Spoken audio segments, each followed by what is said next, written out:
好，欢迎您回到新闻大白话的节目现场，我是前次介绍这1个小时的来宾，首先是资深媒体人董志森，讲得好，大家好，以及国际政治专家赖岳乾老师，主持人好，观众朋友大家好。另外是前海军舰舰长吕礼师，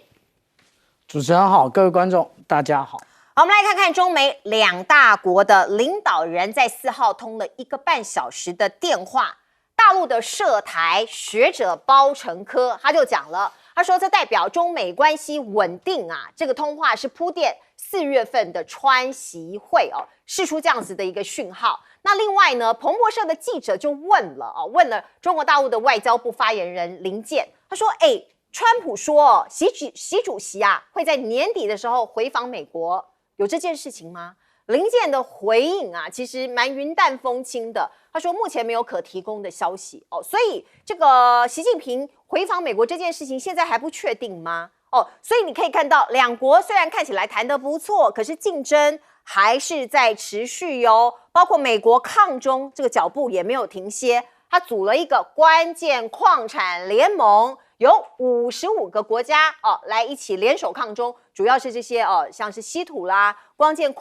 键的矿产的这个部分啊。那总共有哪一些国家呢？包括 G7 欧盟、日本、韩国、印度、澳洲、纽西兰、泰国这55个国家，那一起坐下来来做一些讨论。中国大陆外交部有回应，他说反对任何国家以小圈子的规则破坏国际的经贸秩序。那有一些国家呢，它必须在强国中间求生存，小国一样，中型的国家也如此包括韩国，我们看到求生欲拉满这是标题。怎么回事呢？刚刚我们已经讲了，美国的这个关键矿产的一个会议，它在里面嘛它在里面，它在美国这一边。可是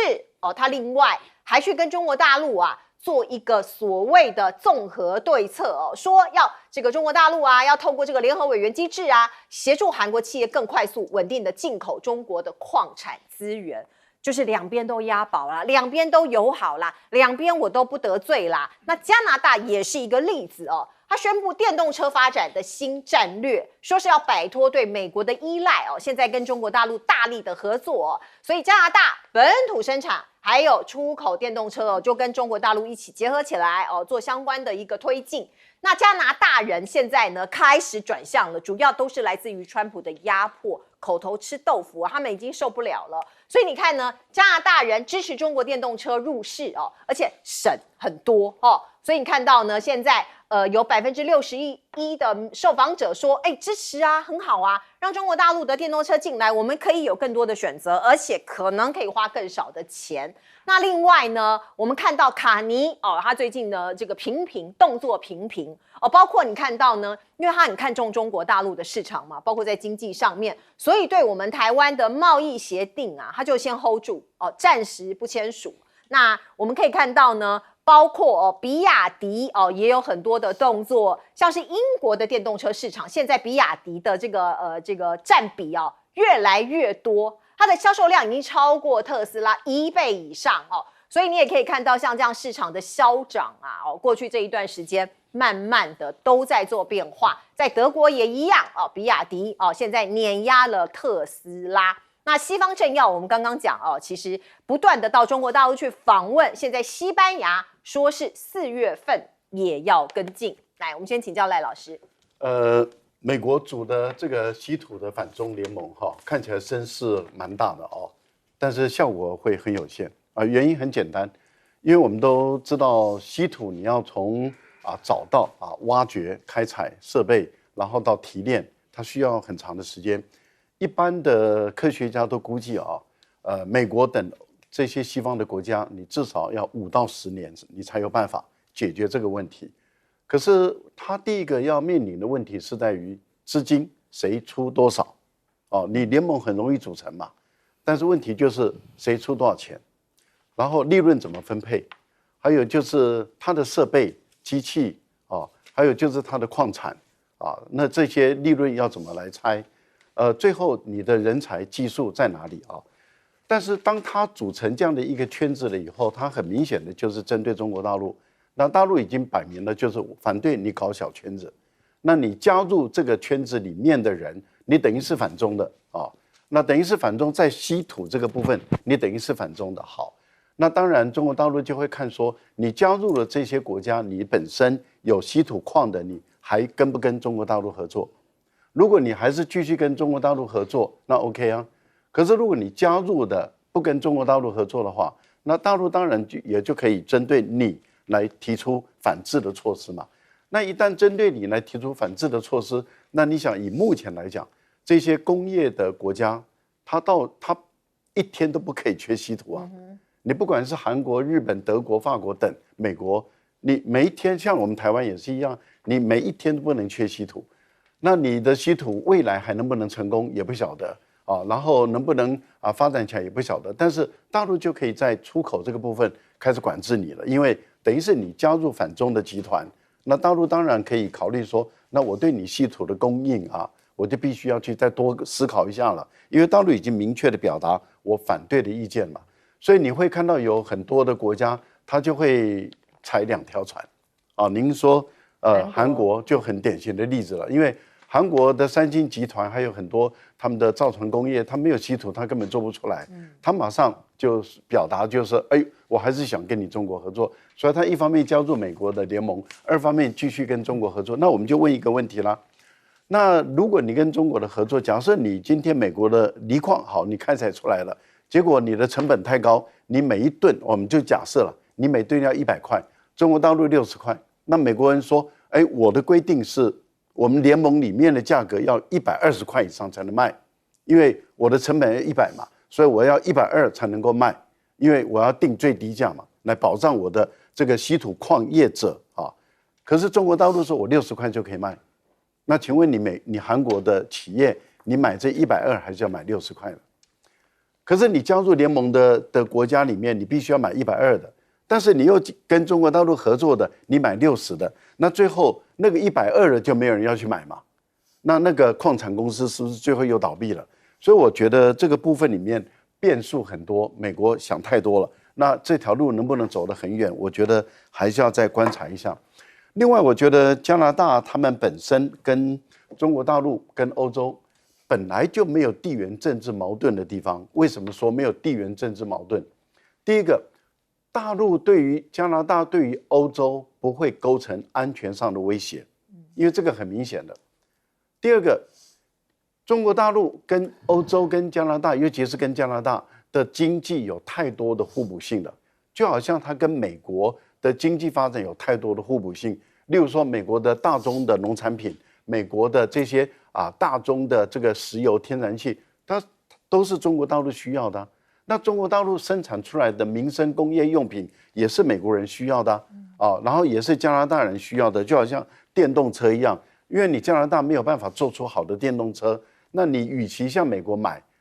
像特斯拉比它贵的电动车，你倒不如向中国大陆买物廉价美的好的电动车。所以你会看到电动车为什么当加拿大一开放以后，那供不应求啊，欧洲一开放以后供不应求，你就很明显的看到原来这个电动车并不是加拿大的市场不需要，不是欧洲的市场不需要，是人为的限制。那人为怎么限制？就是杜撰出所谓的中国大陆对他们有安全上的威胁。可是这个不是事实啊，这是杜撰出来的。好，那等到加拿大现在把这个杜鲁多时代配合美国的政策走的那个杜撰出来的安全威胁拿掉了，说中国大陆根本对我们不是中国大陆对我们加拿大根本没有安全威胁的时候，你看一切的合作就畅通了。欧洲也一样，欧洲现在也说，其实中国大陆在安全上对欧洲没有威胁。你看一下子就畅通了，它的电动车当然就好卖，欧洲的国家的领导人当然就要往中国大陆跑。各位观众朋友，你就可以了解为什么拜登这4年来，还有川普的第1任的时候，他们一直在炮制一个中国大陆威胁欧洲、威胁加拿大，其实那都是杜撰出来的。来，斗哥，大家看昨天全世界最重大的新闻就是习近平1天之内跟川普还有普丁视讯，那世界3个最强的在这个时候，当然很多人有非常多的解读但这样解读到底对或不对，其实有时候也很难讲，因为我们低估了美国的信用、羞耻心。这是我刚从媒体上看到，大家看我手机上，你看那个标题，川普拨款443亿的美元给台湾来做防卫。那你昨天跟习近平讲什么？习近平跟你讲什么？台湾是他的重中之重，就是怕你去用经过或者各种方式去去搞台独嘛，他怕这样。那川普认为他洋洋得意，他认为他大胜了，因为中国大陆已经同意跟美国买黄豆了。昨天川普还同时做一件事情啊，他跟高市早苗通话，说我们约好3月19到白宫我们来谈。他这4月要去中国大陆，那请问一下，大家看这样的氛围，你会觉得说，美国川普是有信用的吗？你觉得说我要跟他改善关系，没有一个人有好下场。我老实讲，这个人就是吃干抹净以后，还要羞辱你一番呐！就是说，如果就中国大陆的立场来讲，所以我说现在全世界很多人都看清楚了，但是有些国家不一定看得清楚。最看得清楚，当然一定是加拿大。过去对你言听计从，你叫我把中国大陆的孟晚舟把他抓起来，我就把他抓起来。他明明没有犯法，没有在全世界没有被通缉，然后他只是过境我加拿大，你川普叫我把他抓，我就把他抓。我得罪了中国大陆，怎么可以这样？无法无天嘛，加拿大。那他现在发现不对了，原来我们过去对美国言听计从，我们的下场是这样啊。美国每天说要把我纳为一个州。然后还要给我们课高关税，川普还跟我和墨西哥签了 FTA， 所以你在现在当今的世道，你第一件要明白的事情就是，美国跟美国所代表的川普，他是完全没有信用的，你跟他有任何约定或者一些不管是口头的或签的，因为他不会认账你会认账你就吃亏了你拿他没办法。简单讲就这样。现在全世界大家碰到的情况，所以欧洲很多国家认清了。我跟美国打交道，或者跟美国有什么契约或什么默契，通通没有用，因为我们是守信用人，但是他不守信用你不守信用你就吃亏所以看到络绎不绝的人往中国大陆去，那现在当然了，很多国家被美国所报复了当然也都有，但是。每个人也都很清楚，这不是一个正常的国家的情况川普现在找G7找一堆人55个人，然后要来成立这个其实是抗中的一个组织，也很清楚那这些抗中的，当然它包括G7的国家嘛那这些动作你要看好像你不是跟中国大陆每天讲习近平是你最好的朋友吗？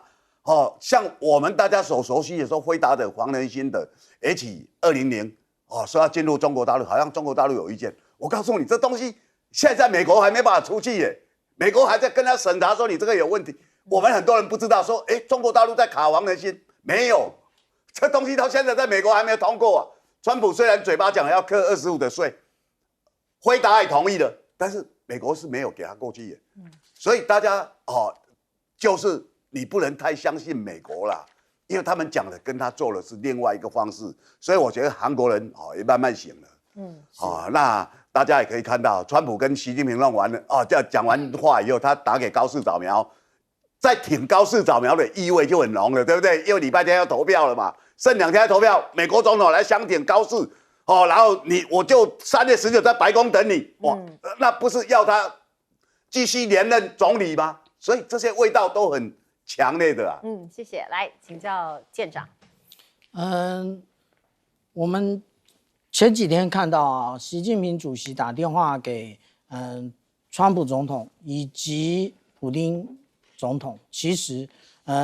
跟普丁总统讲的是另外一回事。可是如果我们用很严肃的角度来看的话，会不会习近平主席在跟川普总统画出一条线？你如果这条线真的逾越了，我们4月也没有什么好谈的，因为谈来谈去，最后你一回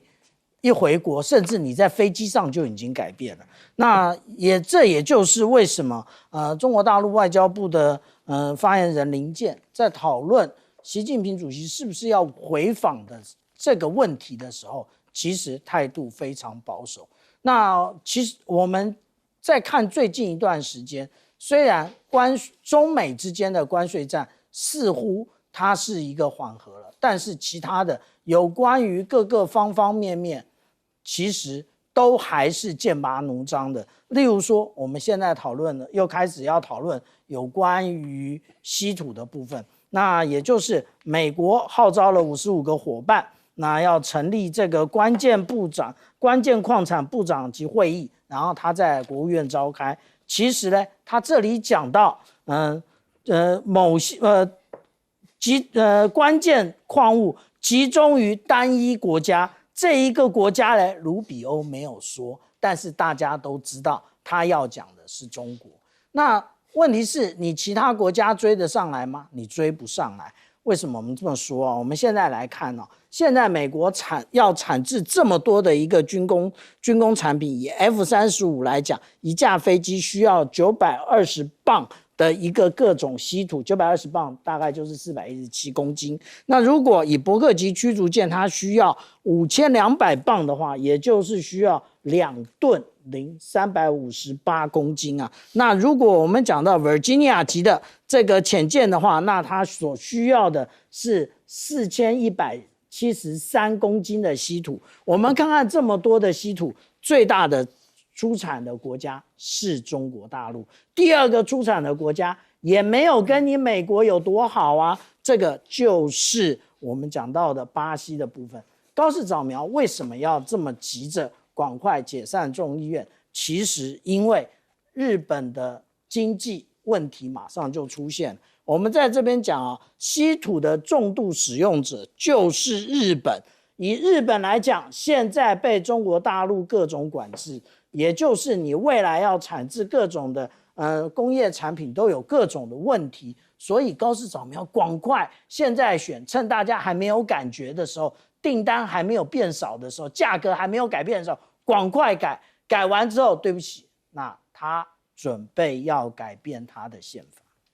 好，我们来看看日本后天2月8号要举行这个投票哦，这个是日本众议院的投票选举。那这个川普有一些发话了，看起来是支持高市早苗的。他说：“这个8号的投票啊。”高市已经证明他是强而有力，而且很睿智的领导人，并且期待3月19号在白宫接待他的来访。所以呢，我们看到川普对高市早苗的这个力挺呢，其实已经溢于言表了。可是日本媒体他们有一些批评哦，他说：“你这是在干涉我们内政吗？你美国总统你很伟大吗？”我们看到呢，他就说这无疑属于干涉内政，而且相当罕见哦。这我们又不是你的藩属国，你可以这样子这个指手画脚吗？那另外还有一本杂志《周刊文春》，他也爆料了，就在投票前夕，他说高市早苗跟统一教有关联，那会不会影响选举呢？现在大家也都在关注。而另外我们知道呢，高市早苗前一阵子不是手好像跟支持者握手的时候受伤了嘛所以他还用这个当理由这个缺席了辩论会。可是很奇怪大家来看一看这个画面，就是尼泊尔的总统来访问日本，那高市早苗说：“我手受伤了，有带护具，所以我没有办法跟你握手。”可是呢，他却帮这一位总统尼泊尔的总统亲自披上了一件日本和服所以有媒体就批评说，这个你的这个做法有点奇怪手受伤可以帮人家披衣服、穿衣服，可是没有办法握手。那另外呢，我们再来看看呢，在日本国内有一些政治人物他是强烈的反中，像是他对中立场强硬，被称为中国通的前日本驻中国大使垂秀夫，今天也被媒体爆料说跟中国女子另组家庭，意思说他有婚外情啦。可是我们看到这个垂秀夫到现在是没有任何的回应。那我们再来看看，包括 AUKUS 现在有瓦解的危机吗？美国是怎么想的？澳洲是怎么想的？这是来自于美国国会的研究处，它有一份最新的报告，它建议美国说，你不要按照 AUKUS 的协议出售这个核潜舰给澳洲。理由是他认为如果真的发生了什么样的冲突，台海冲突等等他认为澳洲不会介入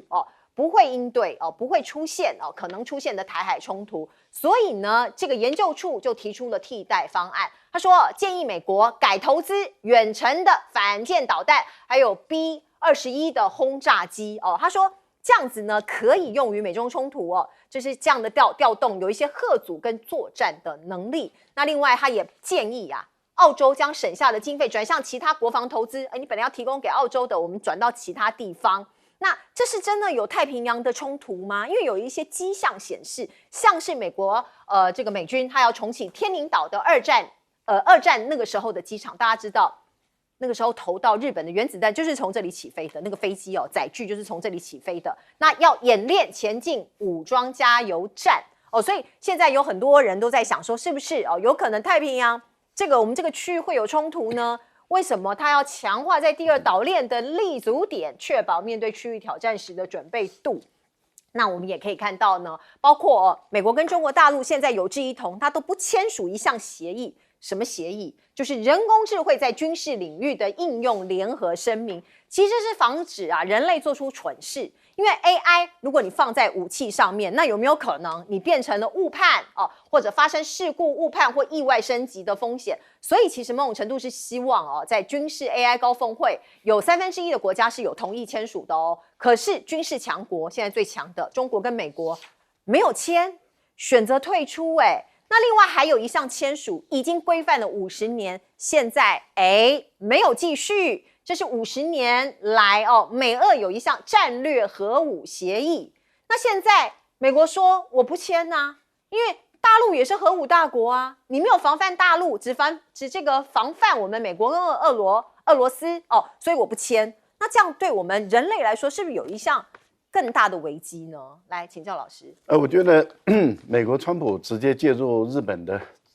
这个国会的选举这个真的是直接干涉内政了，而且太明显了就直接说我支持高市早苗然后让他继续连任这个首相。这个对于这么多的在野党，他们说其实连执政党难道都不觉得这样子不太好吗？就是说我们是自己国内选举，你竟然来干涉我们然后表明你要支持谁。那这个如果日本的自民党也没意见的话，我觉得自民党自取其辱。为什么？因为如果以后的美国的总统说我支持立宪民主党，或是我支持哪一个维新会，那你这个到时候你自民党站出来反对的话，那人家问说，那当初川普支持你们的自民党的高市早苗，你们为什么没有出来反对？这个不对的。你一个国家，尤其日本不是一个小国，中等国家，然后一个美国直接干涉你的内政，你竟然没有任何意见，我觉得这个不对的尤其高市早苗，你本身也应该表达态度。我们也不希望以后美国来干涉台湾的内政嘛例如说我们再过几年后的选举，那如果川普说我支持谁，那这样的话我们台湾接受吗？我觉得这个是不太好的。高市早苗是另类的日本政治人物、政治领袖了，因为我们看到过去日本的政治领袖，他们一定要表现出他的一定的严肃性，所以他们基本上是不太苟言笑，而且比较肃穆一点然后，但是高市早苗很明显很另类，这个很另类的这个政治人物很讨年轻人的喜欢，所以他也享受在这个讨年轻人喜欢的这样的一个另类的这样的一个政治活动。不过我倒觉得帮别人穿衣服，尤其帮男士穿衣服，女生，除非跟自己很亲密的这个先生或者男友，一般来讲，你帮另外一个国家的男士的领导人穿衣服，这个不是很得体。这个就好像他在第一次参加 IPAC 的时候，对于智利的这个总统，他靠得那么的近，贴在他身上，这种动作都会让我们觉得实在是不是很雅了因为我觉得男女有别嘛我觉得彼此之间这些可能还是要注意这个距离一点的，尤其是一个政治人物，因为这个会让大家一直感觉你很像银座的妈妈桑这种感觉，这不太好。垂秀夫很明显的就是两面人嘛就是说一套做一套。那这种人其实我们看看这种人就是很典型的日本人嘴巴讲的一套，然后实际上想的又是另外一套。我觉得澳大利亚现在一定是悔不当初了。澳大利亚本来就已经跟法国签了一个很大的合约，而且这个合约对澳大利亚是好的。为什么？因为澳大利亚的潜舰一直做不好，做不起来。最主要的就是他们本身的这种柴油的传统的柴油动力潜舰，尤其是焊接技术这个部分，还有它的静音等等，一直做不好。那他很想要有自己的能力，所以他用很大的一个订单，因为他看上的是一个日本，一个是法国，但是他的前提是你要技术移转给我。日本不同意技术移转，法国同意了，结果拿到了这个订单，人家法国也开始在帮你训练你的工程师了，技术人员了。结果美国、英国插进来，澳大利亚就毁约，就把人家合约撕了。现在你看，非但法国的这个，你回头再去找法国吗？然后你现在美国也不给了，你变成一个空窗期。我觉得这个就是告诉我们，一个国家不要动不动就没有诚信，没诚信，坦白说都死得很难看。好，来我们请教董哥。其实川普干涉各国内政那是很自然的现象啊。一般美国总统不会这样。那除了台湾会去干涉别人的内政，还有美国总统。巴西的前总统叫那个波索洛纳，他曾经选书的时候密谋政变，挟川普，因为川普在国会里面那个就是形同是政变了你知道川普那次选书拜登国会的冲突是川普号召人到白宫，不到国会，然后要国会的议长说把他否决。我们知道总统当选最后的一道关卡就是国会要认同。那结果我们看到了，死了5个人了。你看，没有人有什么事。所以你看到美国的民主是这样的，千疮百孔。波索洛纳要政变的时候，那没有成功，结果鲁拉又回来当选了。那他被判27年了。川普很生气啊。你给我判这么重，我课巴西50%的关税他用这个大家可以看到，就是他用尽任何手段去干涉别人内政。欧洲各国在选举，川普都介入啊，德国应该选谁，谁应该选谁，他就是每天搞这个，跟台湾是不是很像？川普要连任的时候，台湾请民进党全党之力公开，我们就是支持川普，结果拜登当选了。大家记不记得？大家记得中常会他们戴川普的口罩，我川威武啊！大家可以看到，所以有时候你看这些人都自以为是。那这一次川普他们其实是有些投机啊，就是说已经看好高市早苗一定会当选，因为民调很高，年轻人喜欢他嘛。世界很多年轻人他们抗中，他们很兴奋，跟台湾很多人一样。所以高市早苗为什么要解散众议院？因为他认为说我还不够办啊，我自民党不够办，以我现在的声望70%，我要让他单独够办。那单独够办其实对他的盟友，因为现在有人跟他结盟，日本维新党。这个党可能就会被稀释掉，也未必。那如果高市早苗后天他够半数他走路就有风啊。你们说我怎么样，对不对？然后川普又来锦上添花，这个绝对是锦上添花。他的锦上添花的态度跟魏哲家一样，魏哲家昨天跑去，然后跟高市早苗见面，我们然后下来就怎么样？就是台湾熊本2厂要3奈米，这个当然对高市早苗又是个加分。那大家都知道他要当选，就下去加分。这个我们的成语就叫做锦上添花，他不是雪中送炭。好，那你看这些动作都有时候很堪玩味就很多动作你看一看，川普他知道高市早苗为什么要去解散国会，因为他现在得罪了中国大陆，有非常多的动作，中国大陆就会显现出来，很多日本人就反感就要投票给他，是一个这样的背景。那高市早苗是为了什么？为了台湾有事就是日本有事啊，然后高市早苗说，不管我在任何位置，我都要去拜靖国神社啊。他现在还没去拜，但是早晚好像要去拜，所以很多年轻人很兴奋，就要用这个动作来抗中，来表示我们很有尊严。但是这个尊严毕竟是比较虚幻的不管高市得多少票，因为接下来中国大陆的报复一定会越来越严重，不只说我的观光客不去，接下来所有这些大家看到了。绝对不是说你的水产品不准进中国大陆，这些都比较不厉害。就是刚刚老师所讲的你这个稀土下来你怎么办？你是高科技的国家接下来你怎么办？中国大陆下来一定是不会给你的吧？谁给你谁就是卖国所以有这么清楚的一个象征的话，你就可以看到其实现在全世界的趋势，它已经慢慢的把自己的鸡蛋放在不同的笼子里，那这些篮子不一样，但是中国大陆无疑是最被大家青睐的一个篮子嘛。所以大家要记得，习近平他跟川普讲什么，我一定要重复一下，他说中国是一个言必信，行必果，说到做到，不以善小而为之，不以恶小而为之，不以善小而不为。台湾是我们中美关系的最重要的问题。台湾是中国的领土。那中国必须要捍卫国家的主权还有领土的完整，永远不可能要接受它分裂出去。这就是他告诉川普的重点了。现在美国其实已经开始在违背了。来，舰长。的确澳大利亚悔不当初，因为当初已经跟法国签好了合约，要购买最新的，也就是鱿鱼级的这一种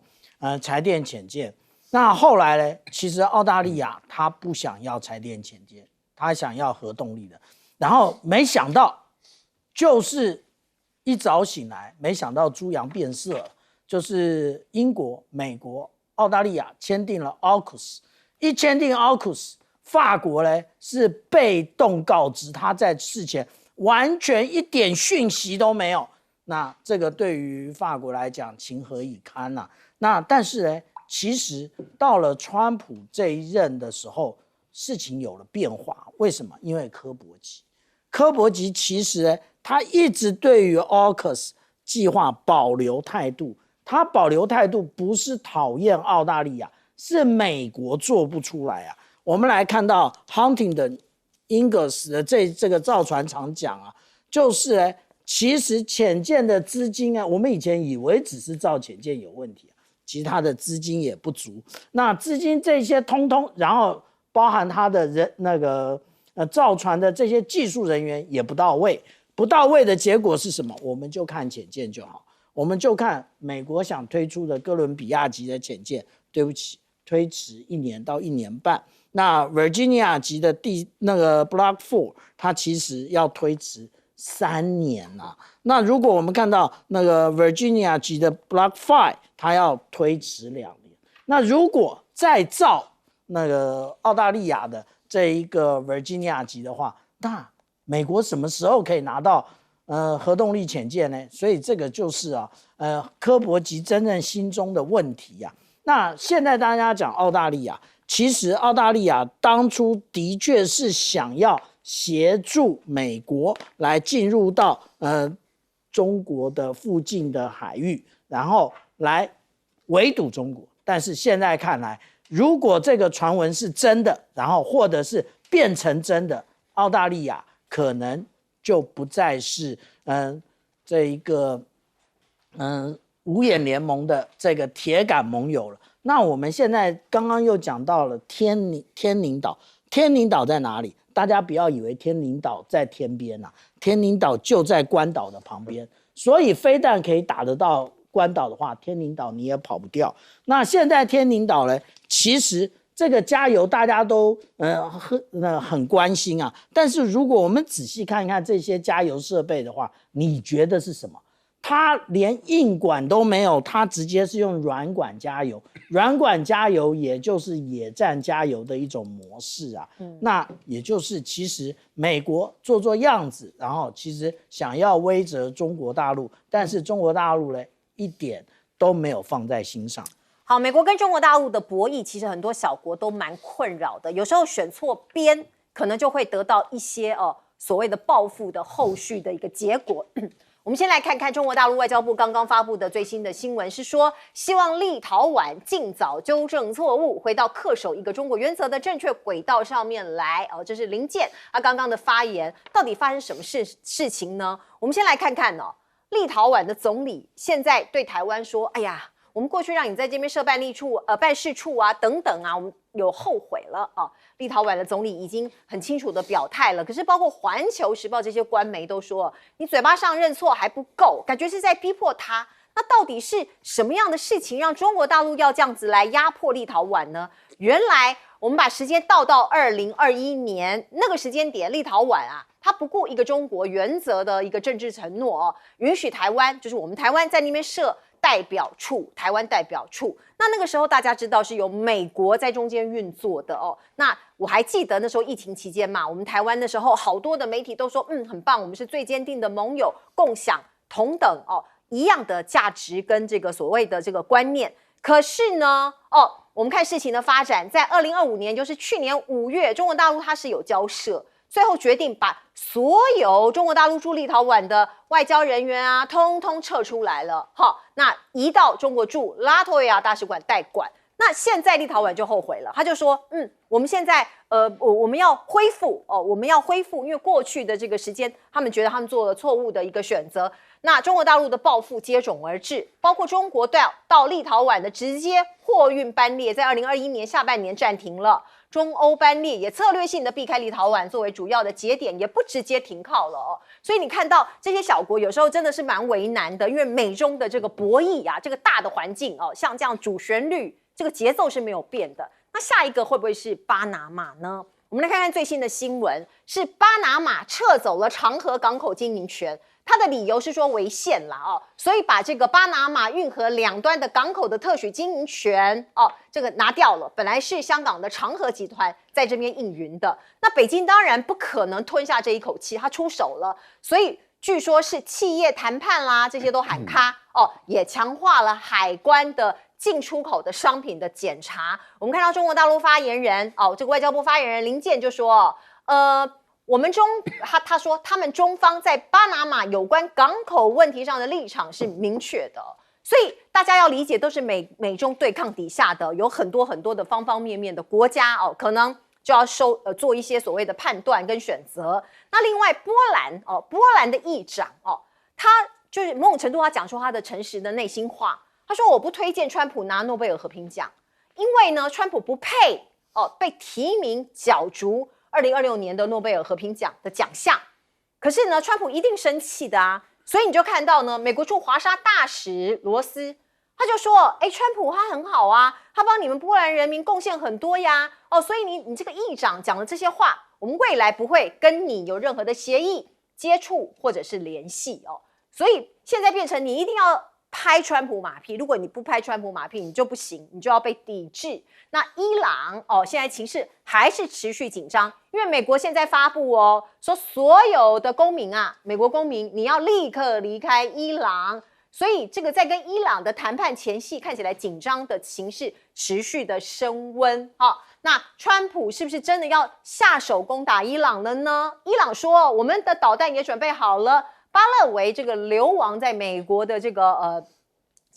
前领导人，他就说我们应该要推狮子跟太阳革命所以现在情势并不明。可是与此同时，我们看到美国又出手了，轰炸这个运毒船，这是美国说的说你是运毒船你就是，于是他就炸了这个运毒船。透过画面你可以看到，这是美军5号对一艘疑似运毒走私的船发动了致命的打击，造成船上2个人丧生。到目前为止，这个所谓的南方之矛行动已经造成了119人丧命。川普不断的说这是在遏制这个走私毒品，可是其实并没有人知道这些人是不是在运毒品，船上是什么人，那上头有没有毒品这些我们都不知道。那另外我们再来看看川普，他很得意呀，他说我们美军很棒很强，每个人都跟汤姆克鲁斯一样，只是我们比较高。我们来听听看。We'd prefer a strong person in the military as opposed to a weak person. We prefer somebody that's a strong, powerful person with extremely good vision that can shoot a rifle very well. We have a military where they all look like Tom Cruise, only bigger. 可是不久之前，我们听到赫格塞斯，他是美国战争部部长，他才批评美国这些士兵啊、将领啊，每个都胖得不得了啊，都要去给我减肥来，请教赖老师。立陶宛的事情其实我跟观众朋友我们已经多次的强调，就是说金钱外交走不久，而且金钱外交到最后真的会自取其辱立陶宛他当初我们看得很明白，我们也在节目中也跟观众朋友分析过。就是美国当时的拜登总统，还有冯德莱恩，欧盟的执委会主席，其实他们当时一直在推一个仇中反中的这样的一个运动。然后他们找到了欧洲的一个小国，他们想用这个小国来牵制欧盟的26个其他的会员国，所以他们找到了这个小国，就立陶宛。那由立陶宛跳出来啊，然后跟美国、欧盟合作，然后跟台湾的民进党当局就演了一个戏码。那原本全世界含美国在内都是用台北办事处啊、台北代表处，用陈世民。但是呢，我们都知道台独的他们主张的是用台湾名作为国名。那这样的一个情形下，他们就要把这个名称改为台湾代表处，那就变成从陈世民变成国名了。这个等于是推翻了一个中国原则了，搞两个中国，一个中国一个台湾，就等于是支持独立了。那在这个部分里面，我们就知道这个严肃性啊，而且也知道这个会造成两岸关系的紧张。那也会造成中美关系的紧张。那立陶宛当时的估算是，反正我无所谓。第一个，我有美国靠；第二个，我有欧盟靠；第三个，我跟大陆的贸易额就1%。他当时认为1%，然后很少。那台湾愿意给他12亿，那时候我们都知道拿出12亿，包括半导体。这次林佳龙也承认嘛，给了很多半导体的设备都到那边地方去投资。好，所以对立陶宛来讲，他觉得他赚了。结果他就干了，但最后他又不敢用台湾名，他用台湾历史，这个就对我们就到底是什么意思嘛？就台湾人的代表办事处，这又很怪。好，那经过了这段时间以后，美国也改朝换代了，川普根本看不起欧盟，更看不起立陶宛这个小国，所以我们看到这个立陶宛发现欧洲的大国争相的往这个中国大陆跑的时候。连冯德莱恩也变成安静无声了，结果立陶宛发现，本来跟他站队的他本来好像是一个反中的最前锋，现在变成孤单的一个人站在那里，然后他的下场是怎么样呢？除了你刚刚讲的班列不过去以外，其实还有最严重的地方是在于，跟立陶宛有做代工或是做零件买卖的这些厂都不能到大陆去，那所以像德国他们就断掉跟立陶宛的合作。这个对立陶宛的经济才是真正的致命伤，所以立陶宛没有搞清楚。现在巴拿马我看情况也一样，因为几十亿合约的港口建设都要停掉了。好，我们进一下广告。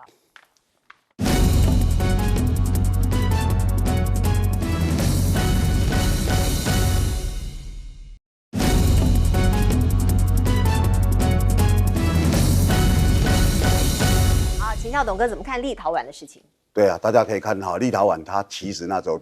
以为说美国在抗中，所以他就倾全力去抗中。那他忘了他跟中国大陆是有邦交的，所以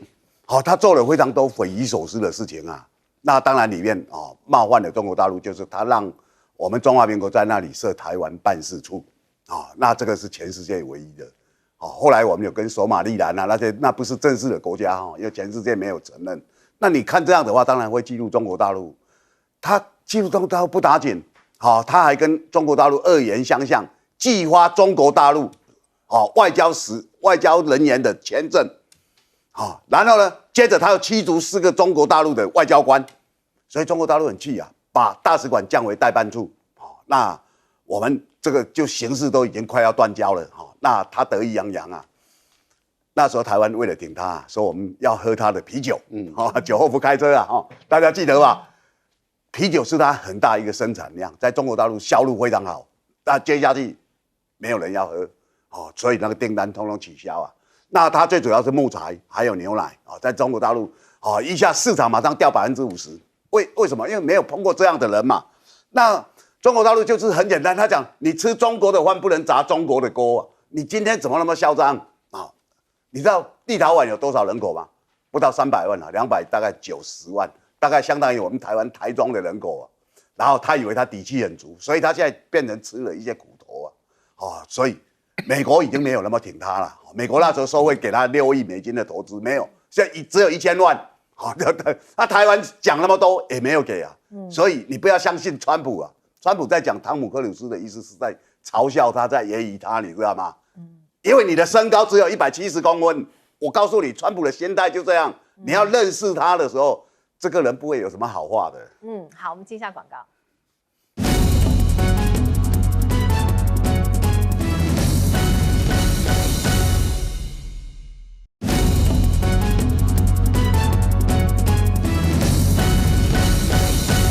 好，我们请教舰长。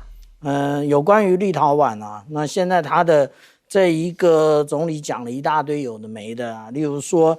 当初设台湾代表处啦，如跳到火车前面，那吃大亏啊，你跳到火车前面是去自杀啊，那然后另外还说它是一个战略的错误啊，不，你们是拿到了钱啊，所以现在那个我们看到这个。环球时报说啊，你嘴上讲还不够，那完蛋了。那你要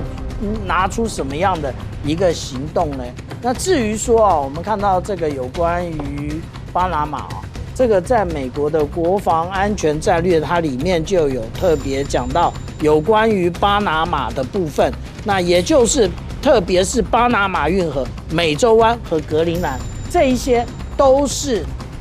美国川普现在的